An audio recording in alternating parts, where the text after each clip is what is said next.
하겠습니다. 네, 안녕하세요. 저 대구교회 청년부 김경수라고 합니다. 어제 강호영한테 이제 연락을 받고 토요일 날 이제 말씀을 하라고 이렇게 연락을 받았습니다. 그래서 강호영님이 이제 많이 힘을 주셔가지고 이만큼 표현하면 되고 목사님이 마음이 합해서 아마 너를 하라고 했을 거다 이렇게 힘을 주셔가지고 자신감을 가지고 좀 하겠습니다. 주제는 새 피조물입니다. 말씀 제목은. 그래서 좀 풀었으면은 그 아담 안에서 이제 그리스도 안으로 변화한 거, 이건 이제 새 피조물이다 이렇게 제목을 정했고요. 내용은 이제 집회 말씀을 제가 듣고 이제 알아지고 느끼게 되고 이런 거를 이제 중심으로 해서 말씀드리겠습니다. 최근 이제 사랑방에 제가 이제 집회 말씀을 2번 이렇게 화답을 했거든요. 그 화답한 거는 원래 이제 목사님 말씀하시면 사랑방에 이제 화답 간증을 썼는 게 이제 습관이기도 하고, 또 이번에는 목사님이 이제 아프시다고 소식을 듣고, 그래서 목사님이 이 집회 말씀에 모든 걸 쏟아 부으셨는데, 그 말씀을 듣고 내가 내 안에서 이만큼 그 씨가 자랐다, 이거를 이제 목사님께 간증으로 드리면은 목사님이 좀 기뻐하셔서 빨리 좀 나으시지 않을까 이런 마음으로 간증을 올렸었거든요. 그래서 어쨌든 제가 요새 가장 은혜 받고 있고 또 교회 흐름도 집회 말씀이기 때문에 집회 말씀을 저대로 이제 말씀으로 이제 말씀으로 하겠습니다. 그래서 이제 성경 창세기에 보면은 이 2가지 그 그림이 굉장히 대비돼서 나타나는 게 있어요. 하나는 이제 아브라함이 100세 때 아들을 낳은 거죠. 하나님이 이제 분명히 상속자를 약속을 했는데, 뭐 이스마엘도 낳고 뭐도 하고 아무리 해도 안 됐는데 100세가 되었을 때, 자기로는 아들을 낳을 수 없었을 때 하나님의 아들인 이삭을 낳았잖아요. 이 그림은 이제 어떻게 보면 전적으로 하나님의 어떤 부르심에 의해서 우리께 섞이지 않은 자리에서 하나님의 아들이 나타난다는 거, 자신이 아들을 낳게 된다는 거죠. 뭐 아브라함 100세도 그렇고 뭐 모세 80세도 그렇고 쭉 그런 이제 일이 많은데, 이거랑 이제 대비되는 그림은 이제 바벨탑 같아요. 이 바벨탑은 사람들이 하늘에 닿자, 우리 이름을 높이자, 흩어짐을 면하자, 이렇게 하는 거잖아요. 그러니까 이거는 우리 힘으로 뭔가 한번 일으켜보자, 우리 이름을 한번 내보자, 이거고, 아브라함은 100세 때 자기 아들이 나왔다는 거는, 자기의 소출이 뭔가 생산됐다는 거는, 그 아들은 자기 자랑이 아예 안 묻어있는 아들이죠. 전적으로 이제 하나님 아들이라고 할 수 있습니다. 자기가 다 끝난 자리에서 뭔가 나왔기 때문에. 그래서 이 2 그림이 분명히 이렇게 대립적인데 완전히 정반대인데, 저는 왜 목사님이 이렇게 해서 말씀을 해주시기 전까지는 뭐 저도 이제 나름 예전에 교회에서 예수님도 많이 믿었고 이렇게 했는데 몰랐어요. 그게 구분이 안 됐어요. 구분이 안 됐고, 아브라함을 보면서 하나님이 찾으시는 사람은 이 사람이다, 하나님의 약속이 성취되는 사람은 이 사람이다, 100세다, 이거를 한 번도 몰랐던 것 같아요. 그 다음에 바벨을 봐도 그게 내 얘기인지 몰랐고, 그 다음 그게 그게 하나님과 관계가 없는 세계다, 이것도 잘 몰랐어요. 그러니까 아무리 이거를 공부한다고 해서 이건 아는 게 아닌 것 같아요. 저도 이제 신학을 좀 했었기 때문에 공부를 했는데도 전혀 몰랐거든요. 그러니까 이거는 성경은 목사님이 자주 말씀하시지만 진짜 사람의 위치에서 내가 어느 위치에 있느냐, 어떤 사람이냐에 따라서 다르게 보이는 것 같아요. 공부하냐 문제가 아니고. 그래서 이런 2개의 다른 그림을 확대시킨 게, 그대로 유지된 게 이제 십자가에서 내려오지 못한 이제 예수죠. 십자가에 대해 뛰어내리지 못한 예수에 대한 해석도 완전히 서로 대립적이거든요. 우리 교회 목사님이 말씀하신 거랑 이제 대부분의 사람들이 얘기하는 거랑 굉장히 대립적인데, 하나는 분명히 우리 교회 목사님은 분명히 예수가 십자가에서 뛰어내리지 못한 것만큼은 뭐 기사를 베풀고 이적을 베풀고 이거는 뭐 모르겠지만은 확실한 거는 이 사람이 이제 죽었다는 거죠. 이 예수가, 하나님의 아들인 예수가 내려오지 못하고 죽었다는 것은 모든 사람들이 인정하는 그 역사적 사실입니다. 근데 이 역사적 사실에서 출발하지 우리의 신앙의 뿌리를 두지 않고 이상하게 다르게 본다는 거죠. 어떻게 보냐면 영지주의로 해석한다든지. 그러니까 이제 예수님은 원래 신인데, 사람으로 이제 죽은 척 한 거다. 사람으로 잠깐 몸을 빌려서 이제 죽었지만 영은 살아있다. 영지주의. 그리고 이제 하나는 뭐 사랑과 희생, 어떤 이제 뭔가를 추가한 거죠. 플러스를 계속 시켜서 뭔가 이렇게 추가를 한 겁니다. 그래서 이상하게 그 다음에 그 제자들도 그랬고 예수를 쫓아다니던 사람들도 이상하게 그 예수가 십자가에 갈수록 점점 사람들이 줄어들고 그 십자가 앞에서는 이제 그 모든 제자들이 다 버리고 떠나갔죠. 또 사람들은 네가 하나님의 아들이면 뛰어내려봐라 하고 조롱하고 뛰어내려가 버렸다는 거예요. 그러니까 역사적 사실에 대해서는 우리가 조롱하고 그걸 다 버릴 수밖에 없는데 뭔가 그걸 좋게 미화시켜서 좋게 포장한 거, 고백이죠. 신앙 고백인데 그거 사랑과 희생 이런 거는 이제 모두가 다 누구나 다 받아들이는 이런 대립적인 어떤 해석이 관점이 나타난다는 거죠. 이것도 이제 결국은 내가 어떤 자리에 있느냐 이걸로 이제 보는 관점이 달라지는구나. 제가 교회 안에서 이것을 이제 많이 발견하게 됐고요. 그래서 이 십자가에 내려오지 못한 이 예수를 너희는 누구라고 하느냐. 이 문제가 어떻게 보면 인생의 아주 근원적인 문제를 좌우하는 문제라는 거죠. 하나님의 아들이 하나님의 상속자가 천사냐 사람이냐 이 문제랑 이제 연결된다는 겁니다. 우리랑 직결되죠. 왜냐면 하나님의 그 상속자가 사람이다. 그러면 우리도 뭔가 이렇게 하나님의 상속자가 될 수 있는 길이 열리지만은 천사가 상속자다. 그러면 이제 우리 자리는 없는 거죠. 그래서 이게 되게 이렇게 중요한 문제다. 그래서 분명히 그 예수님은 어찌하여 하나님 어찌하여 나를 버리십니까? 하고 이제 본인이 원해서 죽은 게 아니라는 얘기죠. 어쩔 수 없이 이제 못 박히니까 뛰어내려 올 수가 없으니까 사람으로 이제 죽었다는 거죠. 그러니까 이 사람으로 죽은 거는 사람이라면 너무나 당연한 거고 부족한 게 아니죠. 부끄러운 것도 아니고 왜냐면 지어진 사람의 운명 그대로의 모습이기 때문에 사람이기 때문에 못 바꾸면 어쩔 수 없이 죽는 거. 그래서 이게 모두 부족한 것도 아니고 부끄러운 것도 아닌데 왜 사람들은 그게 하나님의 아들이면 뛰어내려 와봐라 조롱할 수밖에 없냐. 그리고 왜 모두 버리고 떠나갈 수밖에 없느냐.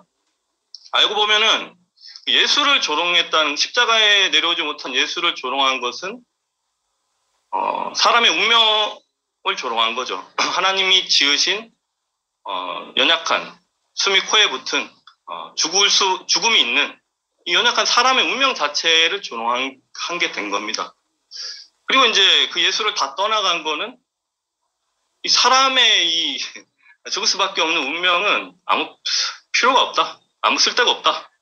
그러니까 이제 쓸데가 없으니까 이제 다 버리고 도망갈 수밖에 없는 거죠. 그래서 이게 알고 보면은 사람이 못 박혀서 뛰어내리지 못하는 게 이게 너무나 이제 당연한 거고 부끄러운 것도 아니고 조롱받을 것도 아닌데 뭔가 우리는 이렇게 조롱하고 있다 이 말입니다. 버리고 있고 뭔가 이거 속지 않고는 뭔가 다른 게 들어오지 않고는 이렇게 될 수가 없다. 그리고 이제 그 아브라함 100세도 그걸 볼 수 없는 게 십자가의 예수를 우리가 그 죽음을 인정하기 싫듯이 그걸 버렸듯이 그 아브라함의 100세가 하나님이 찾는 사람이다. 이걸 못 본 것도 역시 같은 맥락인 것 같아요.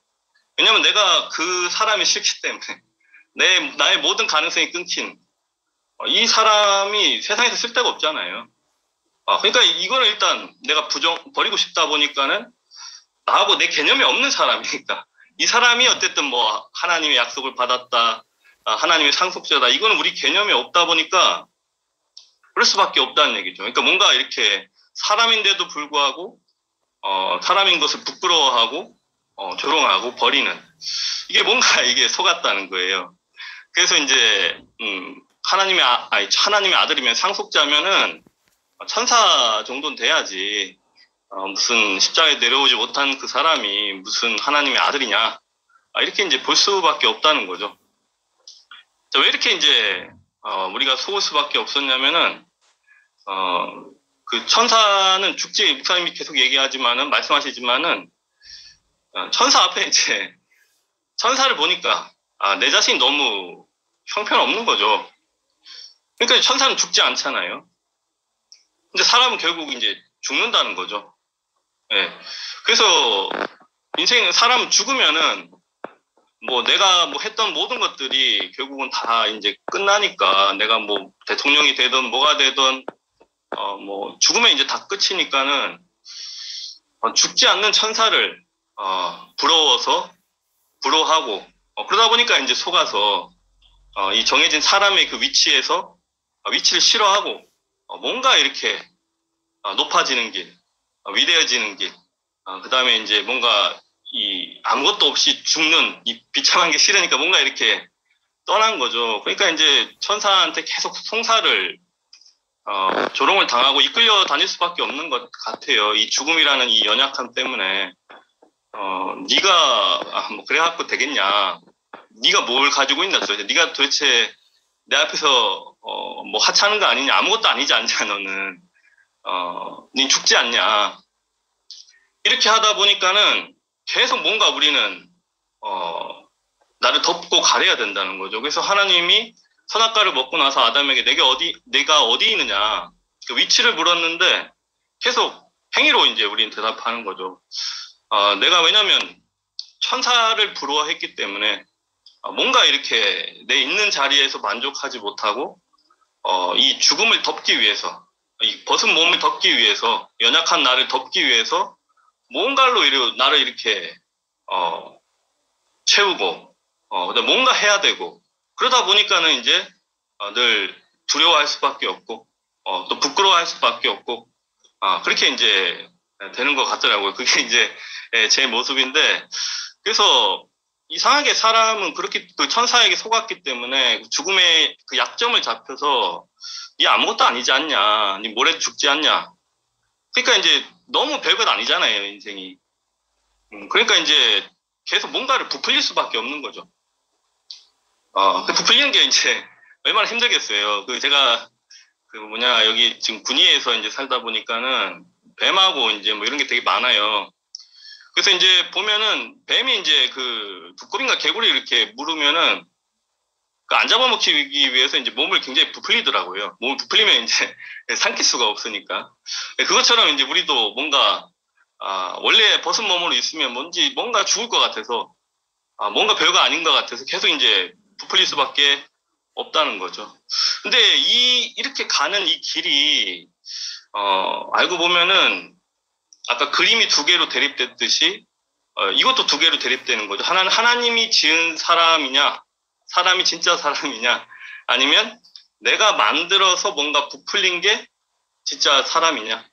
이 두 개가 이게 확 대립이 되는 것 같아요. 그러니까 원래 이제 하나님이 동산에서는 뭔가 이렇게 관계가 하나님과 완전히 하나가 되고 우리 안에 모든 게 이제 분열되고 뭔가 이렇게 헷갈리고 막 통일이 안 되는 게 없었는데 내 자신에 대해서 만족을 못하고 이 죽는 운명에 대해서 뭔가 좀 덮어야 되겠구나, 부풀려야 되겠구나, 부끄러워서 이렇게 하는 순간 하나님이 지으신 나를 부끄러워하는 거죠. 그러니까 내가 만든 나로 나를 만들어가는 겁니다. 이 두 개가 이렇게 완전히 이렇게 길이 대립되는 것 같아요. 그래서 하나님이 원래 지으신 그 사람, 그러니까 예수가 십자가에서 뛰어내리지 못한 거, 이거는 모든 사람이 그렇잖아요. 목사님이 한 사람이라고 얘기했듯이 예수께서 십자가에서 뛰어내리지 못한 거는 뭐 가난한 사람이건 돈이 많은 사람이건 약하건 건강하건 간에 다 똑같잖아요. 그러니까 예수는 뭔가 사람 아닌 것 가지고 지금 십자가에 있는 예수의 모습은 사람 아닌 걸로 뭔가 있는 게 아니고 모든 사람에게 공통된 그 운명으로 지금 뛰어내리지 못한 자리는 그 자리이기 때문에 그게 바로 사람의 어떻게 보면 존재죠. 모든 사람이 가지고 있는 존재고 그 다음에 내가 만들어서 사탄에게 속아서 내가 만들어서 나를 만들어가는 거 이거는 이제 어떻게 보면 소유잖아요. 그래서 존재는 어떻게 보면 우리가 소유를 가지고 내 존재를 부끄러워해서 소유로 내 존재를 정의하려고 하는 거죠. 그러니까 하나님이 지으신 이 사람을 내가 만든 걸로 다시 정의하고 바꿔나가려고 하는 거예요. 완전히 이제 거꾸로 된 사람이 이렇게 돼버린 거죠. 그래서 이제 저 같은 경우도 이제 다들 아시다시피 제가 이제 제대하고 나서 이제 24살 때 이제 만성 신부전 이제 진단을 받고 병원에 가가지고 이제 뭐 죽는다, 뭐 어쨌든 얼마 못 살고 죽는다. 이제 이런 얘기를 이렇게 들었을 때 제일 힘들었던 건 뭐냐면 물론 이제 아무리 사람이라도 죽음 앞에서는 무섭죠. 무섭고 이제 두렵고 하는 건 이제 당연한 건데 그것보다도 더 힘든 거는 내가 20대에 내 이름을 이렇게 한 번도 세워보지 못하고 내가 내 소유로 나를 한 번도 부풀려 보지 못하고 이렇게 죽나 이게 제일 힘들더라고요. 그러니까 이제 어떻게 보면은 아담에게는 이 죽음을 싫어서 떠나왔기 때문에 죽음이 나를 제일 방해하는 거죠. 근데 이제 십자가에 달린 예수는 이 죽음이 하나님께서는 이 죽음에 있는 이 사람이 당신에게 이제 당신이 지은 사람이고 필요로 하는 사람이고 이렇게 이제 많이 달라진다는 거예요. 그래서 요새 이제 진이 형도 저번에 조금 얘기했는데 죽음학 이런 게 이제 좀 그런 예를 들기 위해서 그러니까 사람이 이 존재는 무시하고 소유로 나를 만들어간다. 이걸 좀 설명하기 위한 예를 들면요. 그리고 있잖아요. 오늘 좀 말씀이 좀 짧을 수도 있습니다. 예, 뭐 이렇게 말을 많이 못 하겠더라고요, 제가. 좀 제 만큼만 그냥 할 테니까 간증으로 좀 많이 해주시기 바랍니다. 예, 그래서 이제 요새 이제 뭐 웰다잉 해가지고 이제 예전에는 이제 웰빙 시대였죠. 잘 살자. 근데 이제 요새 이제 웰다잉 잘 죽자 이런 얘기가 나옵니다. 왜 그러냐면 예전에 이제 한참 이제 사회가 우리도 잘 살아보자. 7, 80년대 때 워낙 가난하니까 이럴 때는 죽음을 얘기하면 힘 빠지잖아요. 뭔가 열심히 해가지고 잘 살아야 되는데 죽음을 거의 금기시하다시피 얘기하지 않았습니다. 근데 지금 이제 어느 정도 이제 선진국 반열에 오르다 보니까는 사람이 죽는다는 건 아는 거죠. 어쨌든 뭐 사람이기 때문에 죽는다. 이건 아니까 이제 호스피스 웰다잉 쪽으로는 이제 죽을 때 좀 고통 없이 좀 마음을 좀 이렇게 편안하게 해서 죽게 하는 걸 도와주는 거고 그거 외에 이제 죽음학이라고 이제 요새 학문이 이제 새롭게 나오고 있는데요. 죽음학이라는 그 학문에서 주장하는 이제 것을 단적으로 하나 얘기하면 죽음 대신에 임종이라는 말을 쓰자 이런 게 있습니다. 이게 뭔 말이냐면 죽음이라는 거는 수동적이잖아요. 피동적이고. 그러니까 우리가 생물학적으로 죽는 거는 내가 죽기 싫어도 죽습니다. 그러니까 어쩔 수 없이 병이 들고 나이가 들면 내가 원치 않아도 죽는 거죠. 너무 수동적이라는 거예요, 죽음이. 그게 싫다는 겁니다. 임종이라는 건 뭐냐면은 어떤 종말에 임한다는 건데 그거는 약간 능동적인 의미가 이제 포함되어 있다는 거죠. 그래서 다들 이렇게 얘기합니다. 어떤 나의 소유 생활, 그러니까 의미를 추구하고 내가 뭔가 소유를 추구하고 이랬던 나의 삶이 끝나는 게 죽음이다. 그걸 완성시키는 게 죽음이다. 이렇게 이제 해석을 하는 거죠. 그러니까 이게 뭐가 이제 문제냐면 뭔가 이렇게 듣기 좋잖아요. 어차피 사람은 죽는데 죽음은 내가 나를 이렇게 막 세우려고 했던 그것의 완성이다. 이렇게 하면 뭔가 좋은 것 같지만 문제는 뭐냐면은 결국 이것도 죽음의 의미를 소유를 가지고 해석하는 거죠. 내 소유의 마침이다. 끝이다. 그러니까 죽음의 의미는 오직 소유 때문에 있는 겁니다. 내가 뭔가를 막 업적을 세우고 뭔가를 하고 이런 거에 마침이니까 이런 업적을 세우고 뭔가 드높이는 이거에 죽음이 부속된다는 거예요. 죽음의 의미가 거기에 따라간다는 거죠. 그래서 이게 어떻게 보면은 그 아담이 길에서 이제 나타날 수밖에 없는 그런 현상인 것 같아요. 네. 그래서 이제 그 요새 인문학들이 이렇게 뭔가 이렇게 교묘하게 이렇게 하는 게 있는데 어쨌든 저도 처음에 잘 몰랐는데 이게 말씀을 계속 듣고 보다 보니까 이게 구분이 되더라고요. 근데 이제 아까 얘기했듯이 그 그리스도 예수가 이제 십자가에 뛰어내리지 못한 이거는 우리의 그 운명이다. 이 말은 이제 목사님이 한 사람이다. 한 사람 곧 사람이다 이 말이죠. 모든 사람이 갖고 있는 이제 운명입니다. 이 존재라는 거는 사람의 존재니까. 근데 사람들이 만들어 나가는 이런 소유는 모두가 다 서로 달라요. 그래서 목사님이 마지막 집회 때 막 북한 그 장성들이 막 훈장을 주렁주렁 달고 있다고 했는데 그 주렁주렁 단 걸로 이제 내가 누구냐 소유로 존재를 정의하다 보니까 서로 이렇게 다 다를 수밖에 없는 거예요. 우열이 정해집니다. 잘난 사람, 못난 사람. 그리고 뭘 한 사람, 이걸 한 사람. 이런 것뿐만 아니고 소유라는 건 자기가 만들어가는 거니까 또 자기가 해석해서 하나님을 정의하고 어떤 뭔가 종파를 만들고 이런 거는 결국은 서로 분리하는 과정이죠. 이상하게 그 하나님이 모든 사람의 창조주고 모든 사람의 그 하나님이라고 하지만은 내가 어쨌든 만들어서 하나님을 뭔가로 이렇게 만들어서 해석하는 거는 이상하게 서로 다르게 한단 말이에요. 파가 나뉩니다. 그래서 실제로 파가 다른 것 때문에 서로 이렇게 많이 죽이기도 하고 또 뭐 또 종교뿐만 아니고 정치적으로나 뭐 여러 가지로 서로 죽인다는 얘기는 너와 내가 다르다는 거죠. 너는 나랑 다르다. 소유는 이상하게 이제 우리가 서로 다르게 만듭니다. 분열되게 만드는 것 같아요. 이상하게 각자 이제 힘이 다르고 뭐가 다르기 때문에.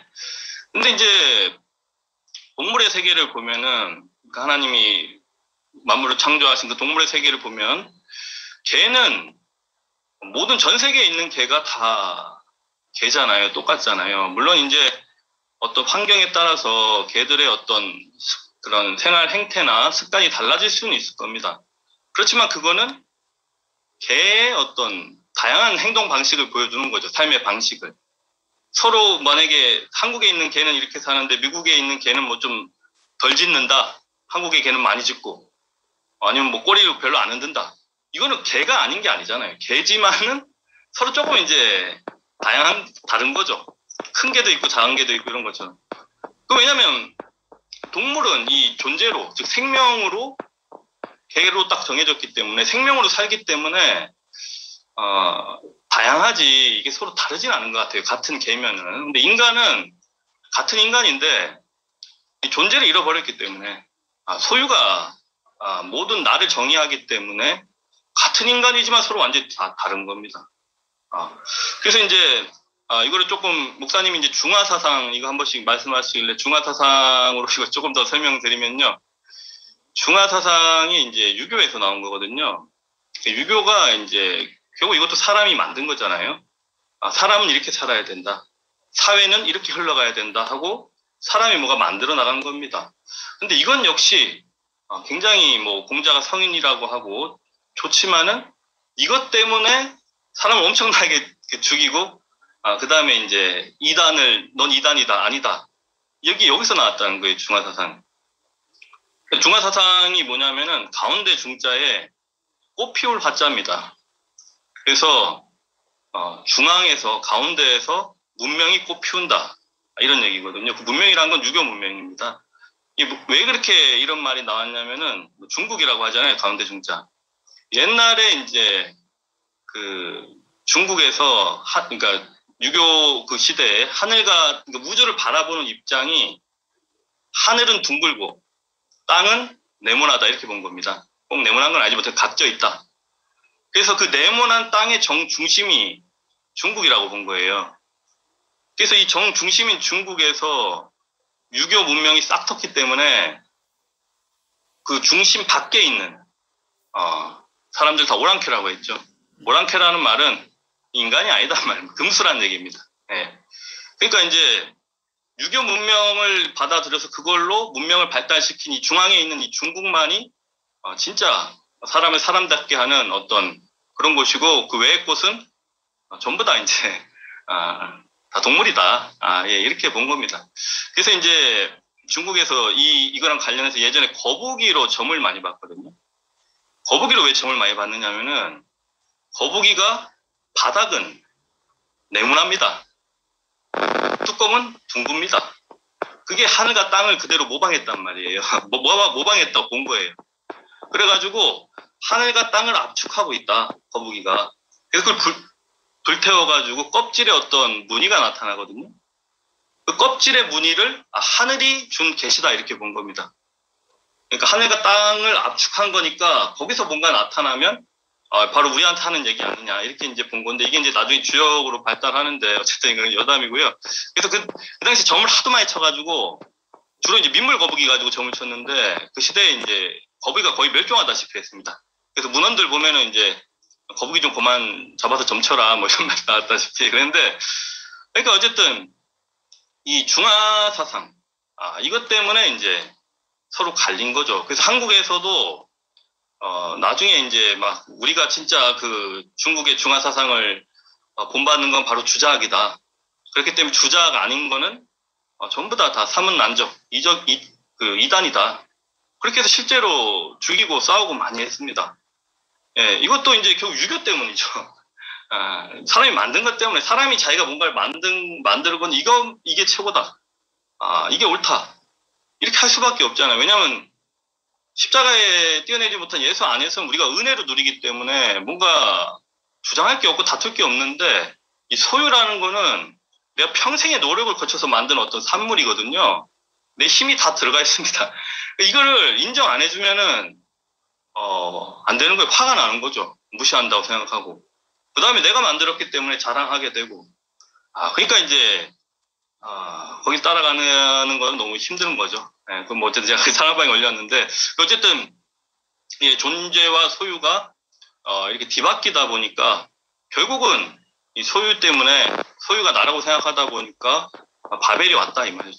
다 흩어지고 분열되고 이렇게 이제 갈 수밖에 없는 겁니다. 그러니까 이게 사탄이 정말 대단한 것 같아요. 이 죽음이라는 그 약점 하나를 가지고 네가 도대체 뭔데 하나님의 아들이냐, 네 뭐 별거 있냐, 죽는데 요걸 하나 건드려 놨는데 사람들이 이제 스스로 막 서로 경쟁하다시피 천사를 부러워하고 네피림이 되고자 하고 거기서 분열되고 싸우고 이게 진짜 나다, 이게 나다, 저도 몸이 아플 때 나도 거기서 한 자리 차지해야 되는데 이거는 아무 필요 없다는 얘기잖아요. 그 십자가에 떼어내지 못한 그 예수, 그 연약한 그 죽음이 있는 그 사람, 이건 아무 필요 없다는 얘기잖아요. 그 완전 속여놓으니까 완전 이렇게 하나님의 경륜은 완전히 이제 실패로 돌아가 버리는 이런 일이 이제 발달한 겁니다. 그래서 이제 역사상 처음으로 모두가 다 이렇게 소유를 나로 생각하고 있었는데 역사상 처음으로 예수께서 하나님의 상속자 대신 그 자기의 정체성을 밝혔죠. 십자가에서 바로 자신이 바로 그 그리스도다. 이걸 이제 밝혔습니다. 십자가에서 내려오지 못하고 죽을 수밖에 없는 그 사람으로 이게 사람이다. 이 사람이 바로 하나님의 상속자다. 그러니까 이제 이것이 바로 인생의 승리고 하나님의 승리죠. 하나님이 분명히 숨이 코에 붙은 자로 죽음이 있는 자로 사람을 만들어서 마지막 날 창조해서 심히 좋다 하고 이제 자기의 그 아들로 삼고 만유를 상속해서 만유를 다스리자라고 했는데 계속 이거를 거부했잖아요. 싫고 사탄이 계속 천사가 뭐 저 죽음이 있는 게 무슨 뭐 저렇게 지어놓고 아무것도 아닌 사람이 뭐 하나님의 아들이라고 합니까? 했는데 처음으로 이제 예수가 그 사람이 바로 하나님의 진짜 상속자다. 이거를 이제 드러내 준 거잖아요. 그러니까 이게 정말 하나님 창조의 승리고, 그리고 사람이 처음으로 이 존재가 처음으로 이제 가치가 있구나. 이 존재가 보통 가치가 있는 게 아니고 하나님의 상속자구나. 이게 처음으로 이제 드러난 거죠. 그러니까 이제 저도 이 말씀이 이게 너무 좋았는 게 저는 어차피 아무것도 아닌 사람인데 근데 나도 싫었단 말이에요. 그 죽음이라는 게 내 이름을 못 세우는 게. 근데 뭘 세워보려고 해도 저는 힘이 없어서 다 실패를 했거든요. 그래서 내가 쓸모없는 사람인 줄 알았습니다. 예, 존재는 어차피 쓸모없는 거고, 예, 소유로 가는 힘이 없으니까 이제 쓸모없는 줄 알았는데, 목사님 말씀을 통해서, 이 스미코에 붙은 이 운명이, 이 사람이, 천사가 아니고 이 사람이 진짜 하나님의 상속자다. 이렇게 얘기해 주니까 이게 너무 감사한 거죠. 감사해서, 그거를 이제 더 먹으면 먹을수록 맛있고, 또 감사가 이렇게 넘치게 되는 것 같아요. 그리고 알고 보면은 사람이 천사를 쫓아서 뭔가 소유로 자기를 부풀리려고 하지만은 결국은 죽으면 다 그게 헛짓이었다. 좀 말이 좀 그런가요? 좀 허황된 거였다. 허황된 걸 쫓은 거였다라는 게 결국은 드러나잖아요. 어차피 죽기 때문에. 근데 어차피 그러니까 안 되는 거를 죽음이 있는 사람으로서 천사를 쫓아가는 건 어차피 안 되는 거란 말입니다. 죽음에서 그게 이제 확실히 드러나죠. 어차피 안 되는 거를 쫓아가서 마지막 죽을 때야, 난 사람이구나. 이렇게 알면은 아무 소용이 없잖아요. 근데 이제, 예수님은, 우리가 이미 살아있을 때, 이미 그 죽음을 통해서 하나님의 아들로 인정되셨기 때문에, 우리가 이제, 더 이상 그 속은에서 종로를 탈 필요가 없게 돼버린 거죠. 그래서 이게 정말 우리 인생을 완전히 뒤바꿔 놓는 것 같아요. 여태까지 다 소유로, 나를 세우고 존재를 무시하던, 소유로 존재를 정의하던, 나를 정의하던 이 세계에서, 그게 아니구나. 이 존재야말로 진짜, 가치 있고, 여기서 이 사람으로 우리가 사는 거구나. 이게 처음으로 이제, 드러났다는 게 참 하나님의 승리고, 정말 그 예수 안에서 우리 사람의 승리고, 정말 그게 아닐 수가 없습니다. 그래서 제가 이제 오늘 그 새벽에 그 서울에 있는 그 세브란스 병원을 갔다 왔거든요. 제가 원래 신장 이식을 했기 때문에 그 3달에 한 번씩 그 병원에 갑니다. 하필 오늘 가는 날이었던 거예요. 그래서 지금 굉장히 급하게 병원 갔다 오자마자 바로 지금 여기 앉았거든요. 새벽에 갔다 왔는데, 그러니까 이게 되게 신기하잖아요. 병원에 가가지고 신장 이제 어머님이 주셔서 살고 있는데, 감사하게 살고 있고, 그 신장이 얼마나 또 이제 괜찮나, 이거 이제 보러 가는 이 사람이 이게 뭐가 좋다고 이렇게 찬양하고 있는지, 이게 정말 신기한 것 같아요. 저 예전에 병원 갈 때만 되면 진짜 우울했거든요. 병원 가기 한 일주일 전부터 우울하고, 막 그랬는데 지금은 이제, 전혀 그런 게 없이 이렇게 주님의 승리를 저로서 이렇게 증거할 수 있다는 게, 이게 너무 감사하고요. 자, 그 다음에 이제 마지막으로, 그 다음에 예수가 이 승리하신 그 자리는 알고 보면은 그 하나님이 정하신 걸 가지고 승리한 거죠. 하나님에게 사람에게 매겨놓은 그 사람의 위치를 가지고 승리하신 겁니다. 모두가 속아서 버렸던 이걸 가지고 이제 승리한 거죠. 그래서 처음으로 이 스미코에 붙은 이 사람의 이 존재 가치를 예수가 이제 발견한 겁니다. 그러니까 뭔가 다른 걸 뭔가 능력이나 뭔가 보태서 한 게 아니고 이 지어진 이 사람의 가치를 예수가 처음을 발견했다는 거죠. 근데 사실 이제 과학도 이제 따지고 보면요. 뭔가 이렇게 창조된 것의 가치를 발견해 나가는 일이 이제 과학이더라고요. 제가 볼 때는 잘 모르지만. 그래서 이제 한의학에서도 약초 이런 거 있잖아요. 약초 이런 것도 우리가 그걸 약으로 쓰는 게 도라지면 도라지, 산삼이면 산삼, 그 안에 그 약효가 이미 창조될 때 정해져 있잖아요. 그거를 이제 우리가 발견하고 응용하고 이래서 이제 약으로 쓰는 것처럼 그 자연과학이라는 것도 결국 그 지어진 그 자연에 원래 있는 그 원리를 알아가는 게 그 자연과학이거든요. 그 다음에 이제 응용과학인 기계공학이나 이런 것도 자연과학에서 자연의 원리를 파악하면 그거를 응용해서 기계로 만들어내는 게 이제 기계공학이잖아요. 그래서 결국은 인간이 달나라도 가고 이렇게 많이 하지만 그건 결국은 그 원래 지어져 있는 창조된 것의 가치를 얼마큼 발견했느냐에 따라서 과학이 발달했거든요. 금의 가치가 다르고 은의 가치가 다르고 동의 가치가 다르고 왜 다릅니까? 지어지기를 이제 그 가치가 원래 내장돼 있는데 우리가 그걸 어떻게 활용할 수 있느냐 이거에 따라서 이제 가치가 달라진 거잖아요.